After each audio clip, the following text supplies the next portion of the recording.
కేటీఆర్ పై పెట్టినవి చెత్త కేసులు అంటున్నారు మాజీ మంత్రి BRS MLA Jagadish Reddy. Formula ఈ కార్ రేస్ లో అవినీతి జరగలేదన్నారు.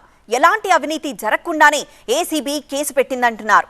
మోదీ సహకారంతోనే రేవంత్ కేసులు పెడుతున్నారని జగదీష్ రెడ్డి ఆరోపించారు. రైతు భరోసాపై ప్రశ్నిస్తారని కేటీఆర్ పై కేసులు పెట్టి డైవర్షన్ పాలిటిక్స్ చేస్తున్నారని విమర్శించారు ఆయన. భారతదేశంలో ఇప్పటి వరకు నమోదైన కేసుల్లో అతి చెత్త కేసు కేటీఆర్ గారి మీద పెట్టిన కేసు.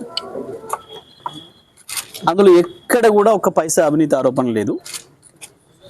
కానీ ఎంతో విచిత్రంగా ఏసీబీ దాంట్లోకి వచ్చి కేసు నమోదు చేసింది. తెల్లారే వరకే, కూడా తెల్లారలేదు, అదే రోజు సాయంత్రానికే ఈడీ దిగి నోటీసులు ఇచ్చి మోడీ సహకారంతోనే చోటేబాయ్ రేవంత్ రెడ్డి ఈ పనికి మాలిన ఈ ఫాల్స్ కేసులు నమోదు చేయించిండు అనేది స్పష్టం. మోసం చేస్తున్న, వంచిస్తున్న రైతుల్ని పక్కదారి పట్టించడం కొరకు ఈ చిల్లర వ్యవహారం.